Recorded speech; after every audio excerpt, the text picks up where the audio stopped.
Welcome, everyone, to Investing for Generational Wealth. Let us dive into the world of expert financial insights and strategies. Before we disclaim, a quick disclaimer: we are not financial advisors. All investments are subject to risks, including the possible loss of the money you invest. So perform your due diligence before making any financial decisions. And of course, consult your CPA and your attorney before beginning investments. I am neither of those. I'm just a guy who likes to put on a suit and get on in front of the camera. I'm your host, Keshav Kolor, and welcome to today's episode, Demystifying Sales Funnels and Practical Marketing Automations for Real Estate Investors. Today's guest is Jason Wright. Jason, thank you for being on here with us today. Absolutely, man. Thanks for having me. Excited to be here. Yeah, we have a great episode lined up. So let's kick it off. If you could introduce yourself, your background, and what you're up to today. Yeah, so I'm Jason Wright. My company is called Intentionally Inspirational, and it's a digital marketing company. So I've been doing it about 8.5 years, originally from Indianapolis, moved down to coastal Georgia last year. And I've pretty much always been working on sales funnels. When ClickFunnels came out, I was kind of in the early group with that, working with Active Campaign. And I'll explain, what these tools do in really simple terms here in a minute. But always help people generate leads and nurture leads, and capital raisers are no exception to that. We've really focused on that niche the last 2.5 years. I've worked with 178 with what we do, and I've become a passive investor myself, and even tried to raise a little money also. So this is my world, my friend. I like people. I'm a good educator, good teacher. I like marketing automation, and I like real estate as well. Yeah, and I am one of those 178. Not a plug, not a paid plug or anything, but I am one of those 178. So thank you for your automations. Very helpful stuff. Yeah, awesome. Yeah. Well, let's get right into the presentation then. If you want to go ahead and start sharing your screen. Sure, absolutely. And I'll tell you guys right now, what you see is what you get. I'm a pretty laid back guy. Feel free to interrupt me at any point with questions, anybody. So that's what we're here for. Sales funnels is a term that, people hear, and some people kind of get excited, or some people go, oh man, there's that sales funnel thing again. I don't really understand. And it's kind of overwhelming. So really what I wanted to do with this is focus on practical marketing automation, things that you can take away today, implement today if you want to help you nurture new relationships with potential investors, raise more capital, and keep in touch with those relationships, right? This advice, this information will be helpful for you now in kind of the weird election year, weird market, and always, right? It's really evergreen stuff. So I'm looking forward to getting into it with you. Okay. So let's talk about why you're listening to me right now. You obviously have an interest in sales funnels. You have an interest in marketing automation. You're probably in one of two camps, okay? You've either A, not started, you haven't done anything, and you're like, man, I really need to start doing some things with automation. I'm, one guy or one gal, and I'm just not scalable. I'm busy. I've got other things going on. Or you might have started and you might realize, you know what, this stuff's not quite as easy as it looks, because even though I can set some things up, I wish I could ask somebody if it makes sense or if it's done correctly. So believe it or not, there's a large trend, a large theme of kind of fear and shame around this stuff. So I'm going to help get rid of that for you today as well. And I love this stuff. Like, I absolutely nerd out on it. I would have never guessed that my mind works the way it does, but it is perfectly suited for marketing automation. So it is good stuff. Does any of this stuff sound familiar to you guys? You post on social, doesn't help you get new investor calls or dollars in your deals. Everybody says, go post on LinkedIn, it'll change your life. Well, if you do it a whole bunch, you might find out maybe it's not working the way you thought it would. Do you ever know that you should be writing emails, but you just don't know what to say, so you don't write anything at all? You ever feel like you're doing the same thing as everybody else in your industry? You know how difficult it is these days to make a deal stand out, right? Like good deals are the numbers are pretty similar, right? So it's not about the deal, as you probably know. It's about the person talking about the deal. Do you ever have calls with new potential investors and then just never hear from them again? Are you one of those people that intend to do a podcast, but you just don't have time? Just hadn't happened yet for you. And finally, do you feel so overwhelmed that you end up doing nothing with marketing at all? Let me tell you, I have experienced all of these personally, every single one of these things. This isn't me speaking in theory, and I'll talk about this again, but anything I share with you is based on my own actual experience, right? What a concept. I'm not regurgitating other people's ideas. This is based on my experience, based on what I've learned. And if you can raise your hand on one or more of these things, you know what that means? It's completely normal. You're like everybody else, okay? All right. So what you're going to get with me today is you are going to get, as you see, a no BS approach. I will weave in some dry humor because that's how I roll. I'm going to help you debunk 3 lies that you've been telling yourselves that I've told myself as well. You're also going to get 3 simple but powerful takeaways that could help you today get more out of your marketing. I like the threes, folks. I like the threes. And if you experience anxiety around marketing, and you have to, I do it and I do this for a living, you have to experience some. It will go down and your confidence will go up. Can I tell you that? It's incredible how much confidence is required with marketing. Like what we're doing right now, we're in front of the mic, in front of the video, and we like it. Some people, that is terrifying, and that's okay. That's the most terrifying thing in the world. There's this thought of, hey, if I post or if I make a video, if I put something out there, people are going to judge me. Well, let me tell you guys how this story ends. People are going to judge you in life. This has nothing to do with real estate. People are going to judge you based on what you do and don't do anyway. It's already happening. You can't stop it, right? So let that stuff go.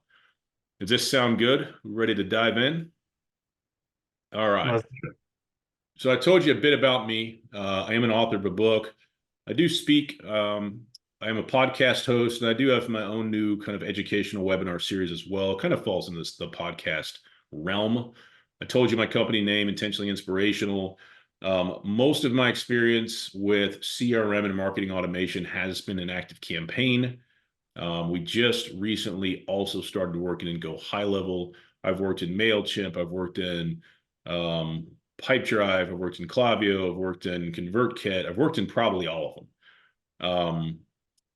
So we've worked, 600 plus sales funnels and clients, 178 capital raisers, and those have all been in active campaign at this point. But the understanding of architecture and strategy is the same.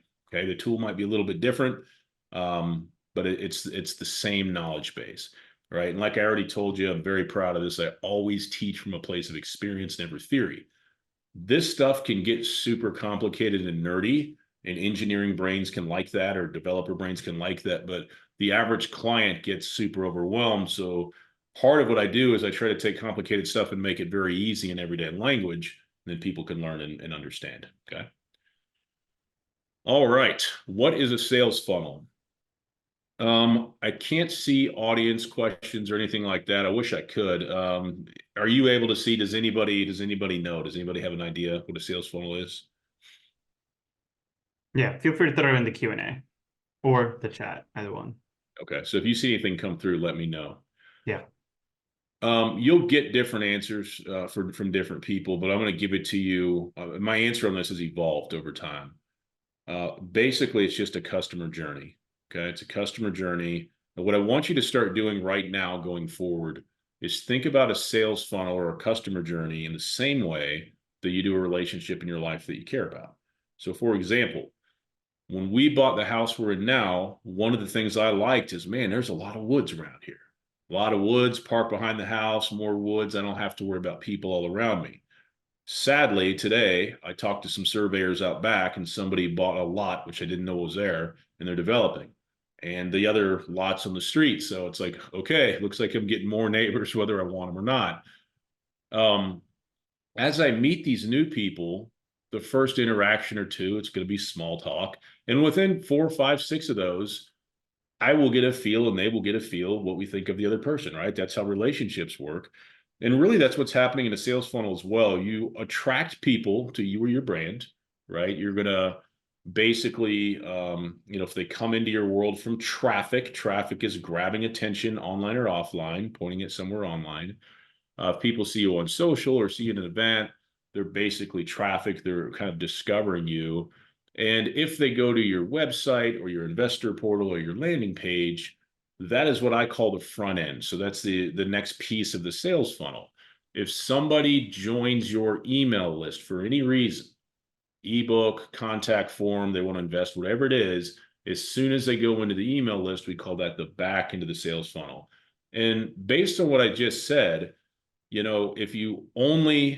if people come to you straight from social media and they jump on a call and they end up investing, well, great. That person kind of went through the process quick. You basically got married on the first date. Okay. So that's great and that's fun, but it doesn't happen often.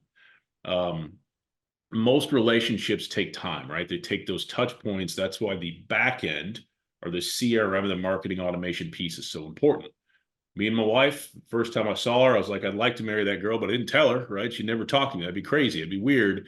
We've been together almost 22 years, but it took, several dates. We had to get to know each other, figure out what we were into. And it's really the same thing with your potential investors. Okay.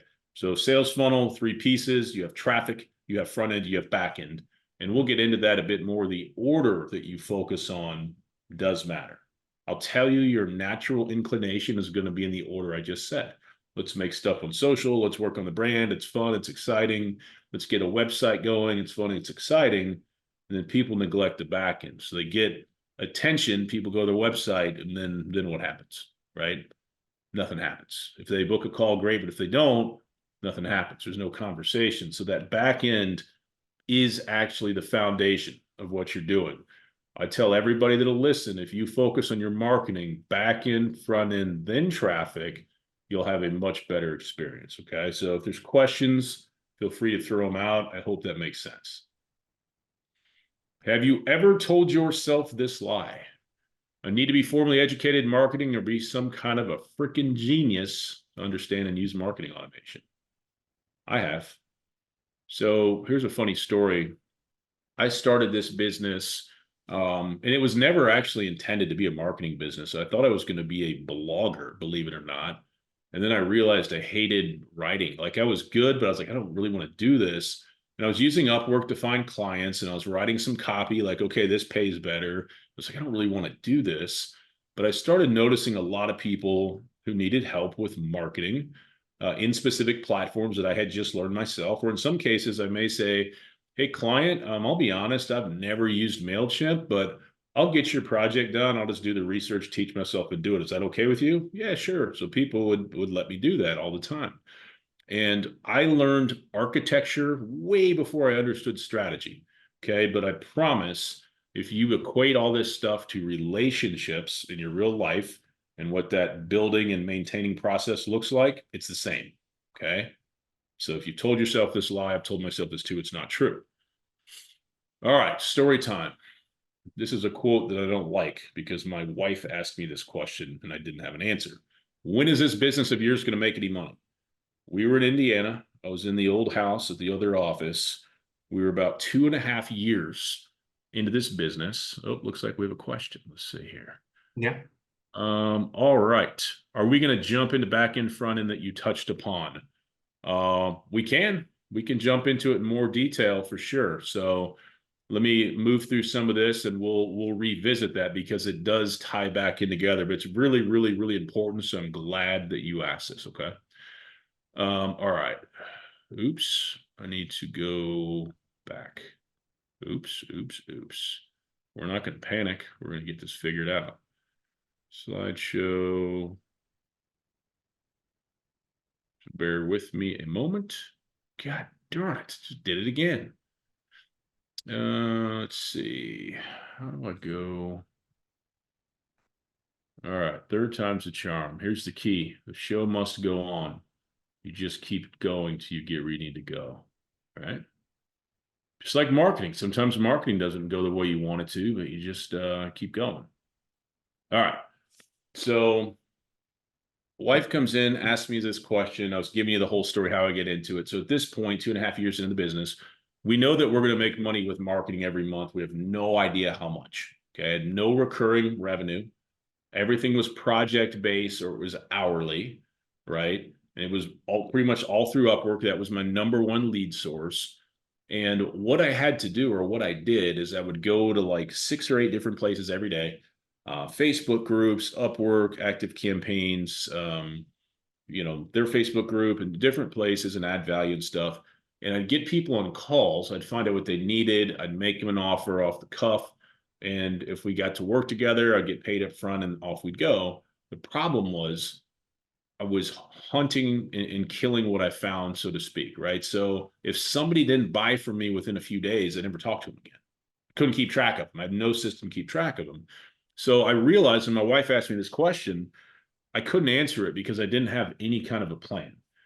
I went back into my mind what I did in sales at corporate America, and I said, what did we do differently there that I'm not doing now? And I said, you know what? I remember building a pipeline. So I need a pipeline. I already had active campaign. I set up a pipeline and I said, what's the process once people book a call? And I kind of figured out the different stages of it. And I started nurturing people if they didn't buy from me after the first call. I think initially it was like, 4 emails and like not much happened. And then I added a few more and I think I got to 6 and left it there for a while.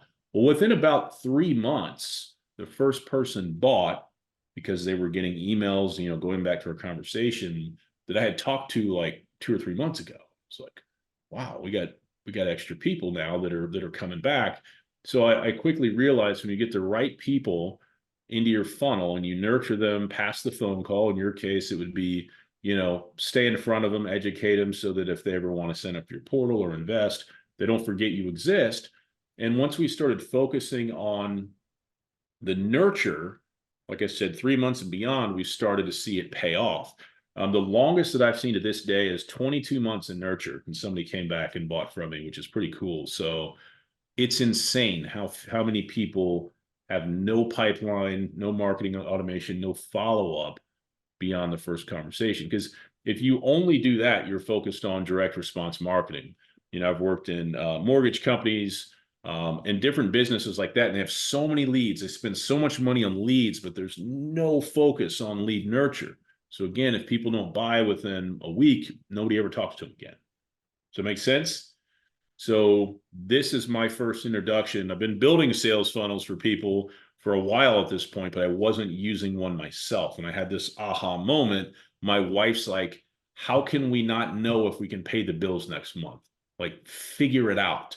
And I was like, okay. Because she was like, you're going to go back to corporate for a third time if you don't figure it out. I had to quit twice to get into this. And so that was it was really, really powerful. That was like a big light bulb moment. Like, I think I can help people with this for the rest of my life. There's a lot of people that need it. All right. How does this apply to your business? So this is one of 3, maybe 4 takeaways I want you to remember. Lasting relationships aren't built on the first date. I've had one new business call in the last year where a guy did propose on the first date, and he's been with his wife like 30 years. That's not normal. Okay. For most people, you got to figure out if it's a good fit. And, investors do the same thing. I'll tell you, if I'm looking to invest passively, I'm not investing with anybody I haven't met face to face. And I'm 42, but in that regard, I might as well be 65. I'm old school as it gets, right? So think about that. You'll get some people that have money, they're familiar, with investing, they know what they're looking for, but you have other people that want to figure out who the heck are you, and that's real, real important. Make sense? Okay, keep chugging. If you have any questions at any point, just interrupt me. All right, lie number 2. Have you ever told yourself this lie? I need to keep up with every new software and social media platform to remain competitive. Man, I was in this nasty loop for a long time. And it's just not, it's not necessary, because you can have success with Active Campaign, go high level, like different programs. Now, there's some that are better than others. Active Campaign's a good one. So let's go high level. And you can have success with all social channels or just one. A lot of people I know that have crushed it with social really focus on like 1 or 2. it's difficult to do a really good job on all of them unless you have a team helping you. I mean, you can spend 8 hours a day by yourself on social and not see results for a long time. So um, the machine's important, but actually using it is even more important. Okay.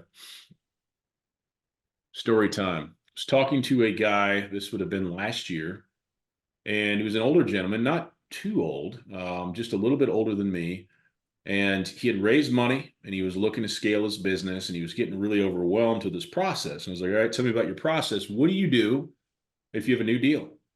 And the rotary phone part is a bit of a joke, but it might as well have been, right? He's like, I use a phone. I've got legal pads all over my office. And I was like legit yellow. He's like, yep. And he said, I have post-it notes everywhere and I can't keep them straight. I was like, okay. So he's like, I start calling people and I'm raising money. I make notes of our conversation. And then like when people get it, like he was building a pipeline with post-it note, like on his monitor. And then like they'd fall off. He'd be like, oh my God, I don't know who this is for. It was an absolute nightmare. And he's like, it used to work, but we're growing with our investor base enough that I literally can't keep track of what I'm doing. I was like, are you aware the computer was like invented? Like, what are you doing, man? Why are you making this so hard? So he was like the prime candidate. I was like, have you ever heard of a spreadsheet? Like, I can't believe it.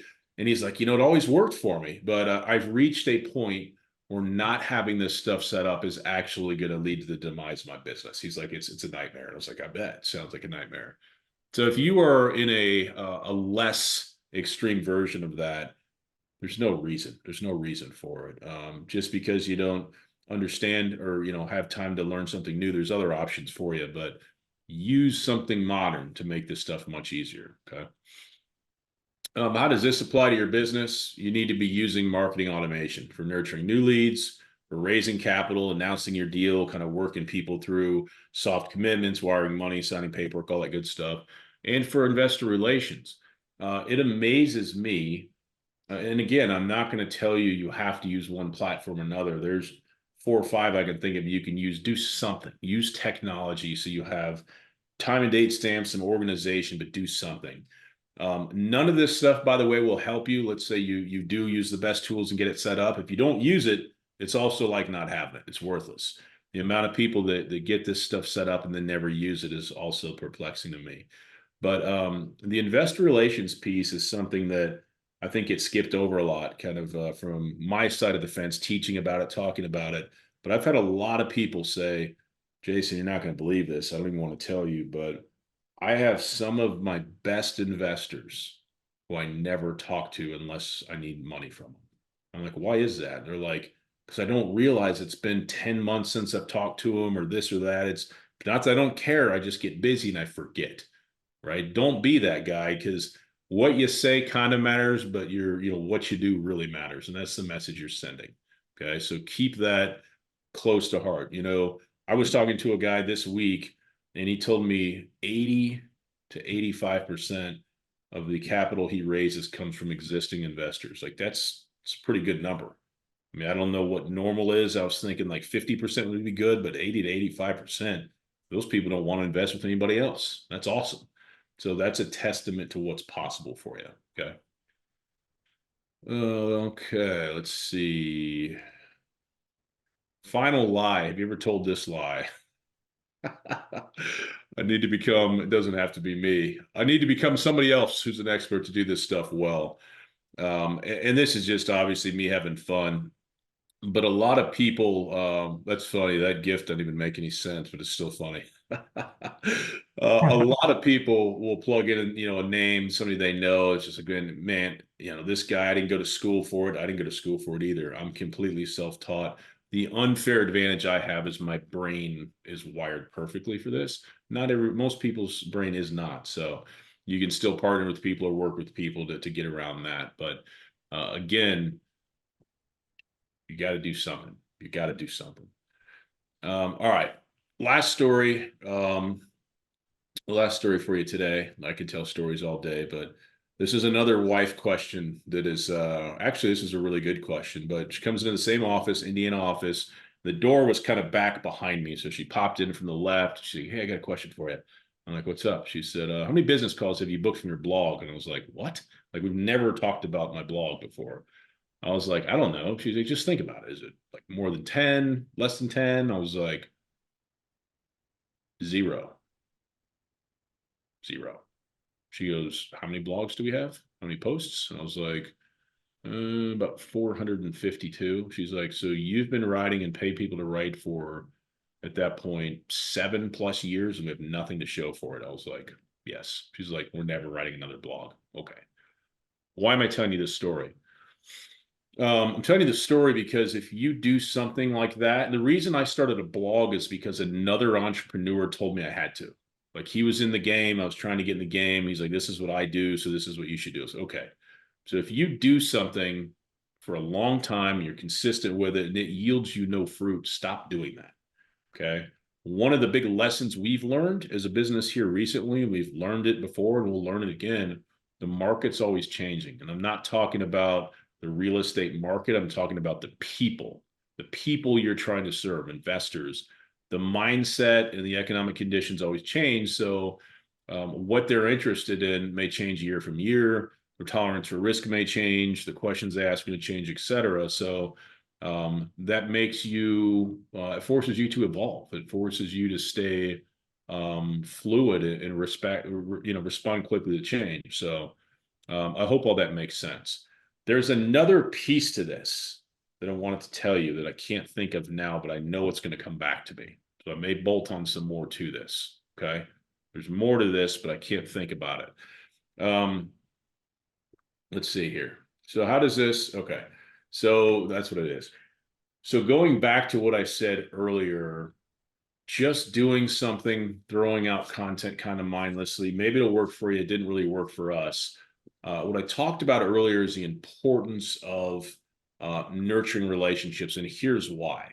One of the strongest things I can tell you is, what you say doesn't matter as much as you think it will. Like when I wrote the blog for years, uh, I spent a long time putting together these blogs and putting the perfect words, the perfect things together and send them out. And nothing happens. Nothing happens. Nothing happens. The only good thing it could have done for us is a little brand recognition. And the reason why is people aren't going to remember what you say, but they're going to remember how you make them feel. So what we're trying to do with marketing, the simplest level, is stay on people's radar. We don't want them to forget we exist, right? They're not going to remember what your email said last week or last month, but they may remember that you sent them one.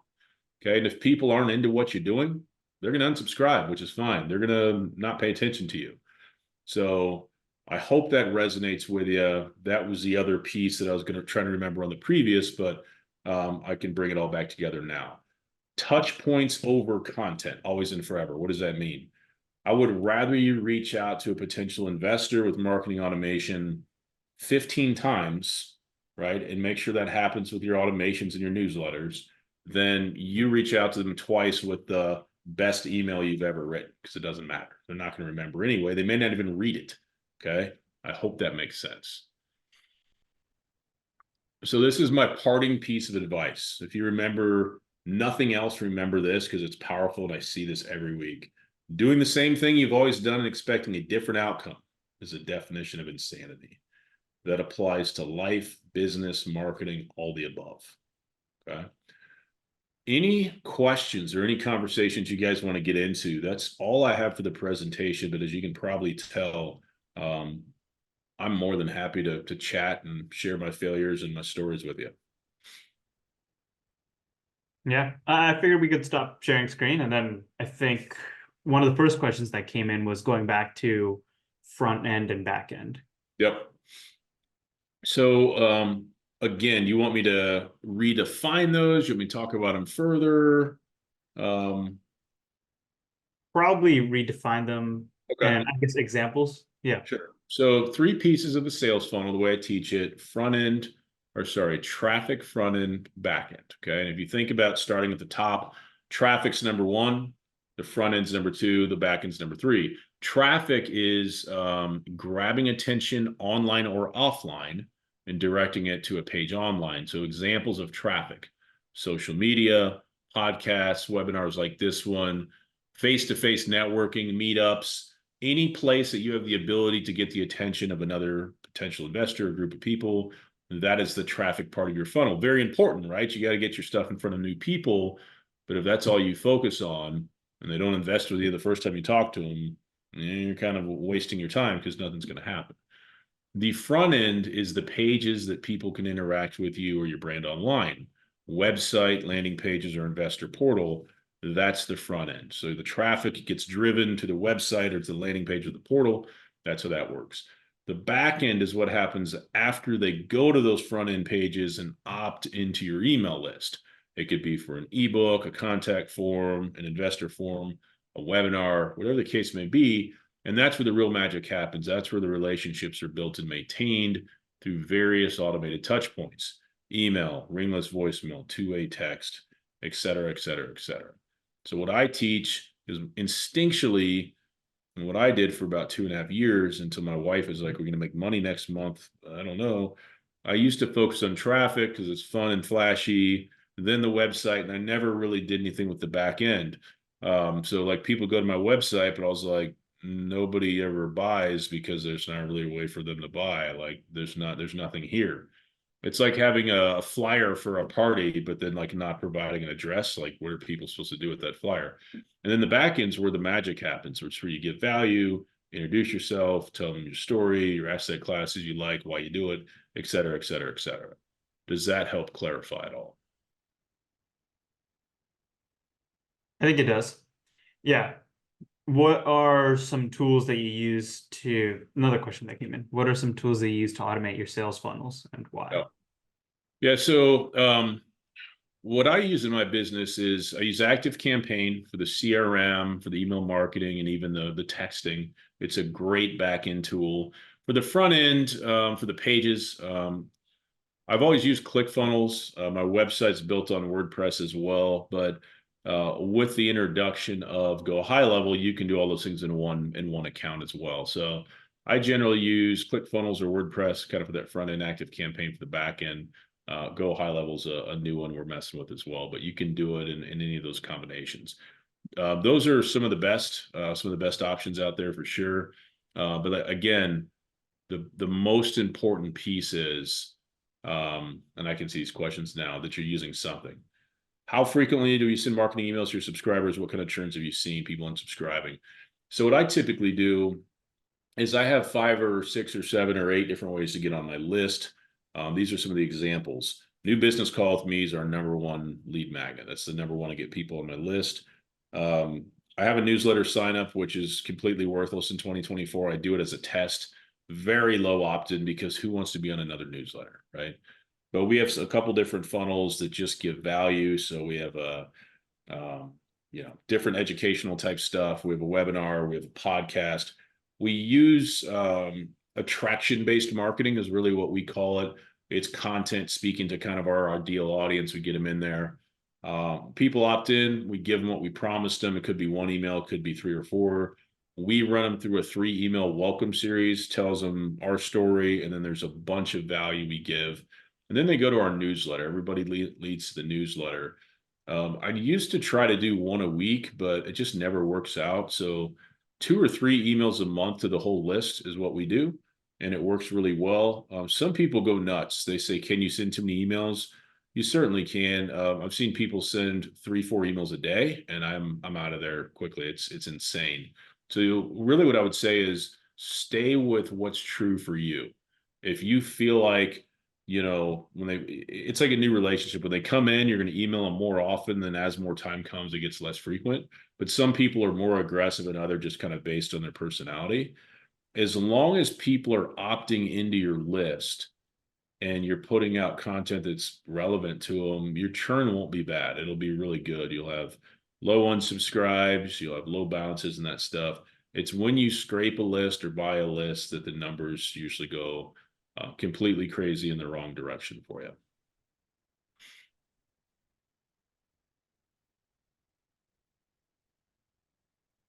What do you do to have constant content for your marketing emails?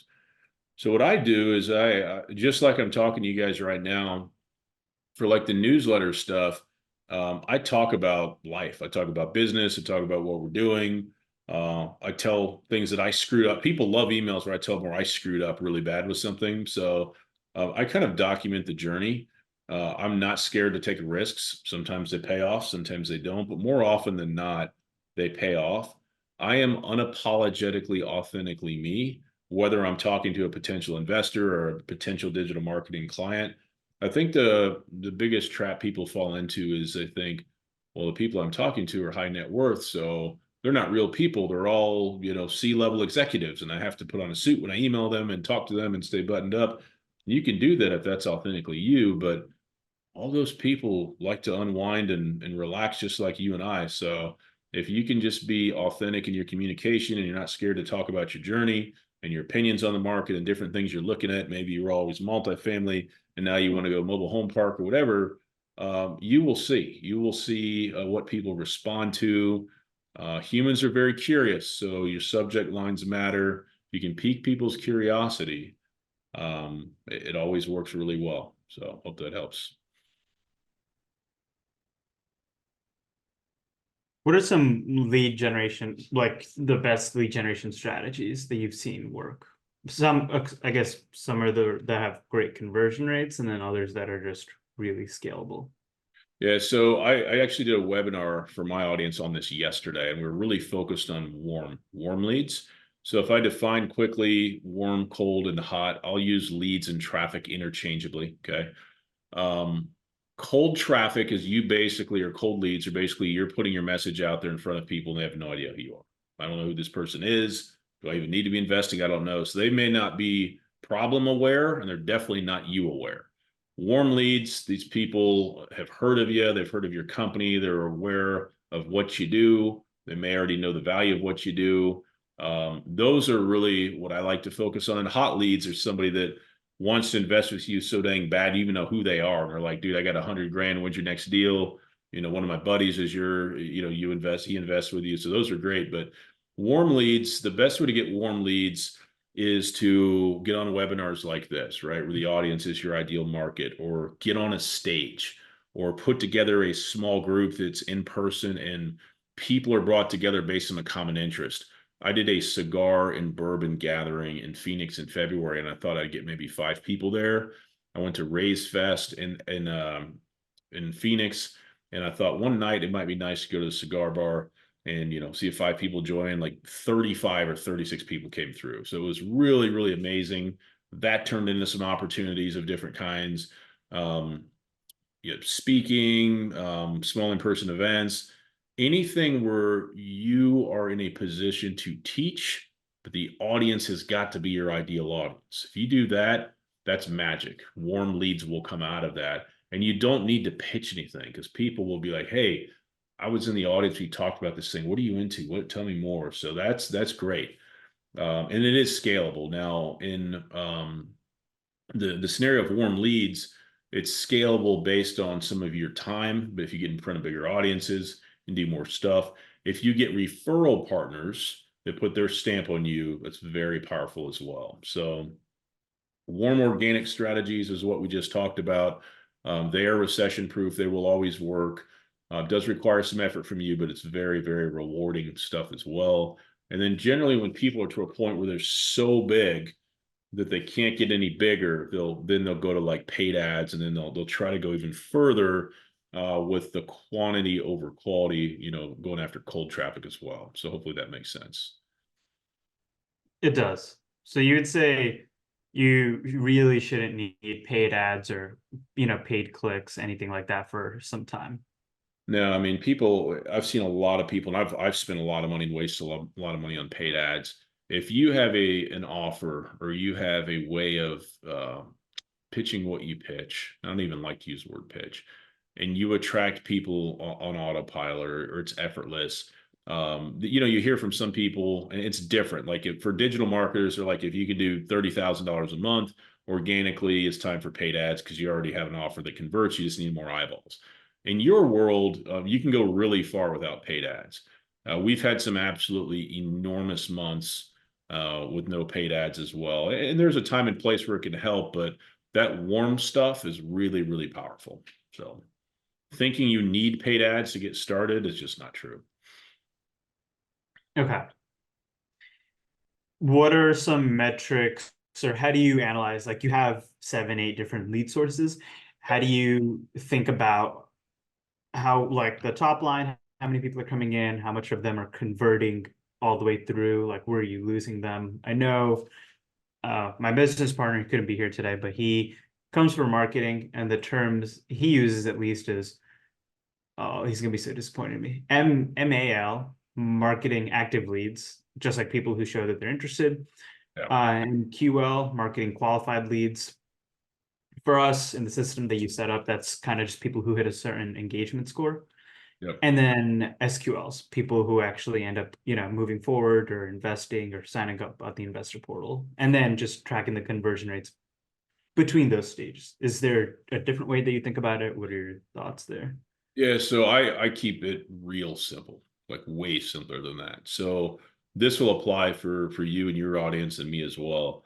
I pay attention. I actually care once people book a call, right? If people come in, they're consuming free content, and may never do anything. But in my world, my funnel doesn't really start. They don't get in my pipeline until they book a call. So booking a call, I want to know where they came from. If it says other referral, where? Who would you hear? I dig into it because you start to see the trends, right? You start to go, man, I keep getting people from this group here, and man, I need to do more with this group, give more value. That's great.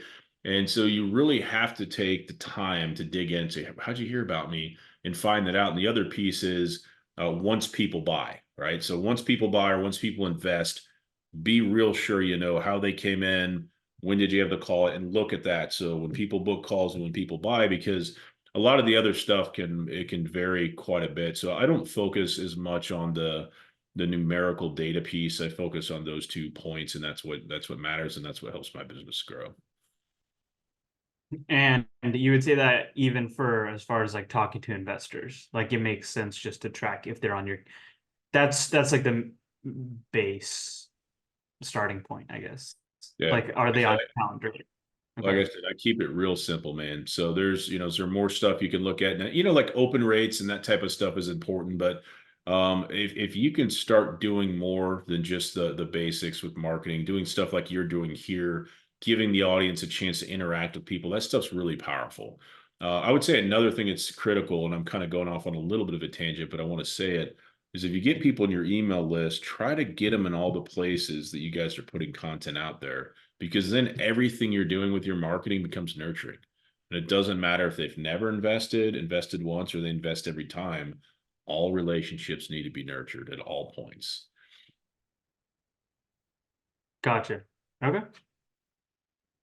Yeah, I will tell you, with getting people into the funnel, an ebook does not make you special or unique. I like video. You can put together simple video stuff. You could teach. Maybe you started investing with a self-directed IRA. You could put together a 3 email lead magnet. People opt in. You share your story on how you discovered what self-directed IRAs were, how you transferred from Vanguard to one, and how you started investing in real estate. Like something like that with your flavor and touch on it can be very powerful and unique, because nobody else is going to do it like you. So that kind of stuff. So you got to put yourself out there a little bit, but it is really powerful if you do. So you're saying instead of just publishing reading material, like actually including like video and more personable things like interviews or something like that.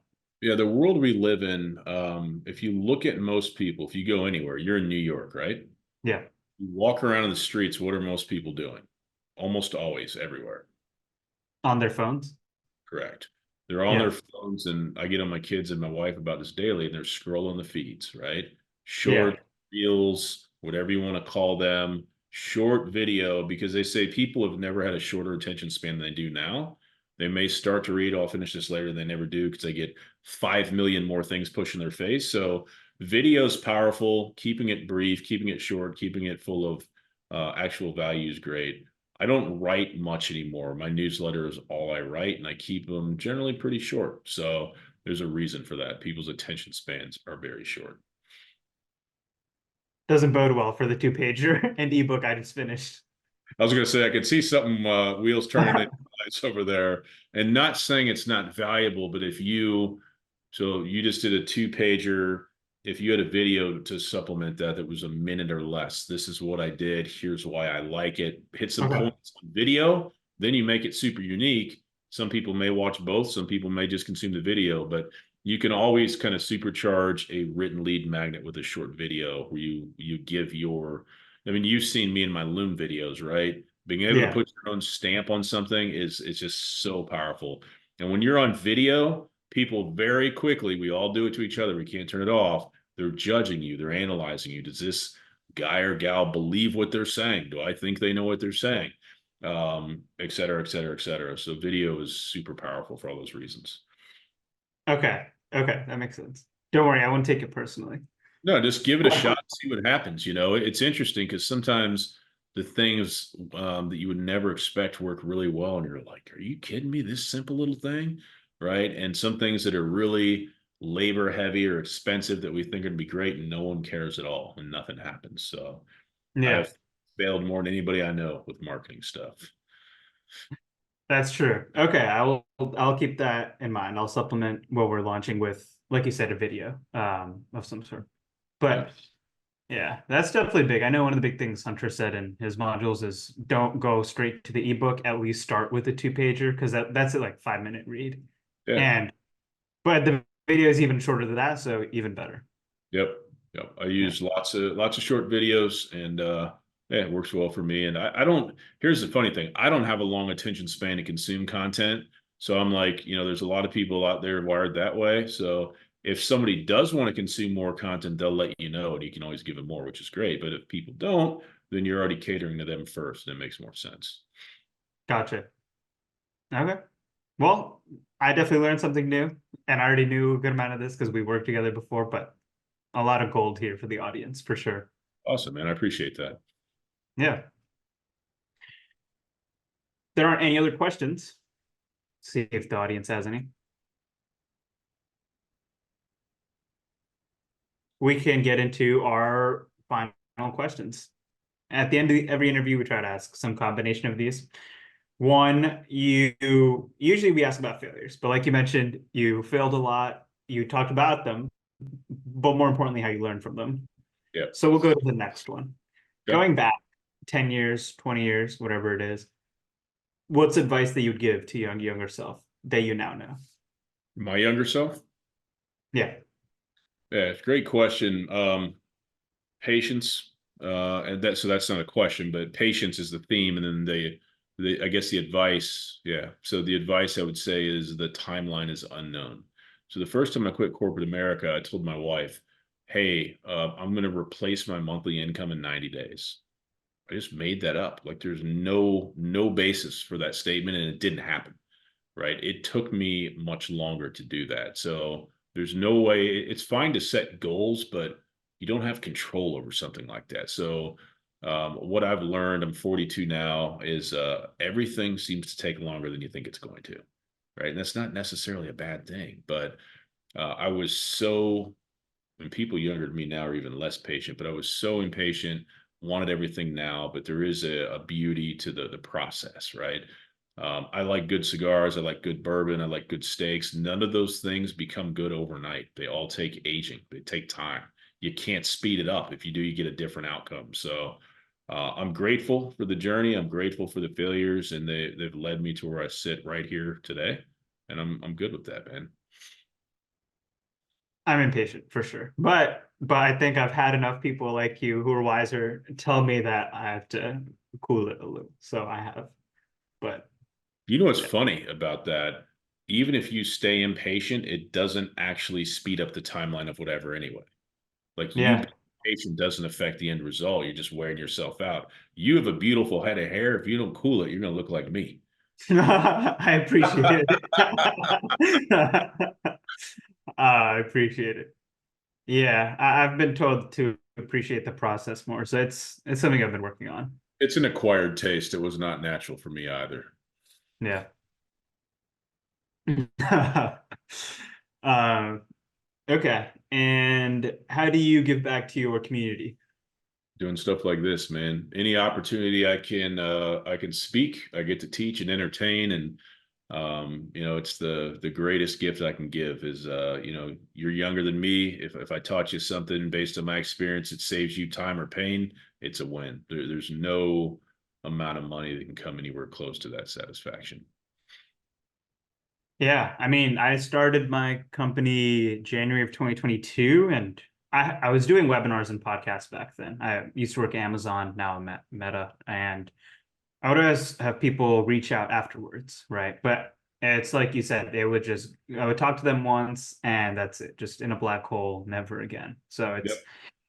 I've realized that the follow-up is where the gold is, really. Well, especially when you realize it only takes one relationship to change your entire life. You Yeah. never know who it's going to be either. You may think you know something about something. They may say, "Hey, I didn't tell you this, but I inherited Carnegie Steel when my grandfather died. You bet you didn't know that, and you Yeah. just never know." So to say, well, that one or two people is probably not worth it, you have no idea who those one or two people are. So that's another big lesson there too. Yeah. No, I've already come across that where it's just putting these podcasts out and just offering people, free advice and stuff. It's already come back to me, and I am very grateful for that. Yep. Yeah. Okay. Well, that wraps it up for today's presentation. Any closing thoughts, Jason? Closing thoughts, I would just say to people watching and listening, there's something, we'll keep it on marketing. There's something in your marketing you've been thinking about, you've been putting off. Don't keep doing what you're doing, expecting it to change. No boat's coming to rescue you. No one's coming to save you. In entrepreneurship, it's all on your shoulders. So, you can have a team and stuff to help you, but do the thing you know you should be doing. Just start today. It doesn't have to be perfect. It could be C minus, good enough to get it out there. A plus and off the shelf isn't worth much, but C minus and out there working for you, at least you get feedback and see what's going on. So take that step, whatever that may be. We actually just had another question come in. If you're able to see it, or I can read it off. It's okay. So they're basically working on a small townhome project, trying to get it ready to lease up in 5 months. Where should he start marketing to general audience and just finding investors? Yeah, it's a great question. The best advice I've ever heard, and I agree with it. I think it was actually Hunter that said this, but start marketing your future deals even before you have them, before you know them. What that really means is start building those relationships immediately. I talked to a guy last week who's getting soft commitments and he didn't even have a deal. These people are literally like, when you have your next deal, whatever that may be, I'm in for this much because I've gotten to know you and your team and how you work well enough that I'm in. So that piece of it should start and never stop. And it's really just about relationships. You want to start building those relationships. You want to start teaching. You want to start getting people into your world. So that when you do have a deal, the ideal scenario is you're merely letting people know that you have a deal. And if you've done that well, you won't have to ask for investments. People will be like, hey, I want in. Okay. So don't even think of it as sales. Think of it as building relationships because that's what it is. Yeah. And I mean, yeah, at the end of the day, you're solving someone else's problem, which Absolutely. I guess also is sales, but I think sales typically gets a bad rep. It Yeah. does in this space because you shouldn't have to convince somebody to invest in your deal, right? Right. You might educate people on the advantages of investing or the options besides the stock market or the tax benefits, whatever the case may be, but you shouldn't have to try to convince somebody to invest. That's the wrong mindset. And the most successful people I know, and I know some really successful people, would agree with me in that regard for sure. Yeah. Okay. Well, that wraps up our episode for today. Thank you for a great presentation, Jason. Appreciate it, man. Appreciate it very much. This was a lot of fun. Thank you to the audience as well. Yeah. So to learn more about demystifying sales funnels and practicing marketing automations for real estate investors or just investors in general, feel free to reach out to Jason we'll include his contact information below, but inspire@greyfoxbusiness.com. Do you want me to just shout out your mobile number also, or?